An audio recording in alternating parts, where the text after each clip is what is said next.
আগামী নির্বাচনের পক্ষপাতিত্ব হয়ে নির্বাচন করেছেন।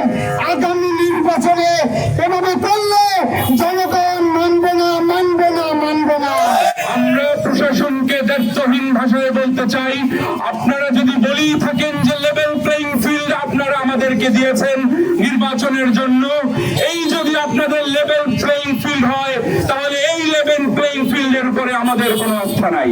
এত সময় পরও সন্ত্রাসী গ্রেপ্তার হয় না, সন্ত্রাসী গাঁজা সেবন করে সেই ছবি ভাইরাল হয়, কিন্তু এই সন্ত্রাসী গ্রেপ্তার হয় না, আহত হয় আমার ভাই। দিনে দিনে বহু বাড়িয়েছি না, সুদিতে হইবে ঋণ। আমরা কিন্তু হাদি হত্যার বিচার পাই নাই। এই বিচারহীনতার সমাজে আরেকটি নতুন পালক যুক্ত হলো গতকালকে যে হামলা করেছে বিএনপির সন্ত্রাসীরা।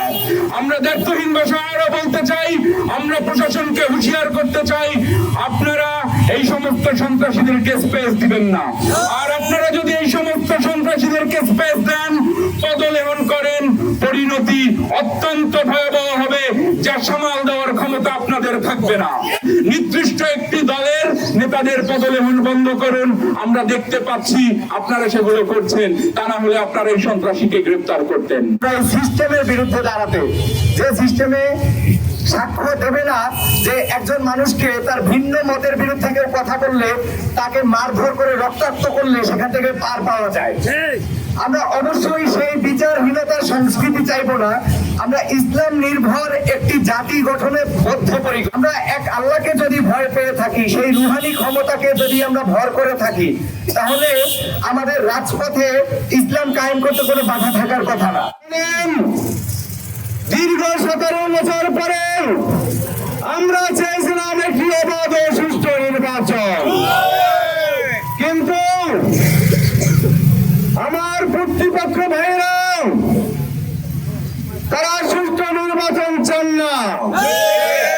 তারা আবার সেই আগের নয়, পূর্বের নয়, জোরপূর্বক দিনের পর রাতে সংগঠিত করতে চাচ্ছে। তারা পেশি শক্তি ব্যবহার করতে চাচ্ছে। আমরা তাদেরকে বলে দিতে চাই, 5ই আগস্ট এজন্য সংগঠিত হয়নি যে আপনারা আবার স্বৈরাচারী ব্যবহার করবেন। আমরা আপনাদেরকে বলতে চাই, আসুন অবাধ ও সুষ্ঠু নির্বাচন। আমরা প্রশাসনকে বলতে চাই, আমরা শতভাগ আপনাদেরকে সহযোগিতা করব যদি আপনারা আমাদের পাশে থাকেন। আমরা চাই অবাধ ও সুষ্ঠু নির্বাচন। জনগণ ভোট দিবেন, যার ভোট তিনি দিবেন।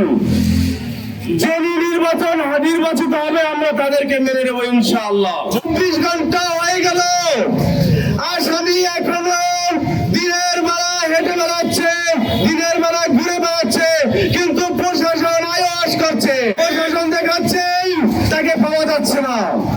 আগামী 24 ঘন্টার ভিতর যদি তাকে গ্রেফতার করানো হয়, আমরা আবার এর চেয়ে ভয়াবহ কর্মসূচি দিতে বাধ্য হব।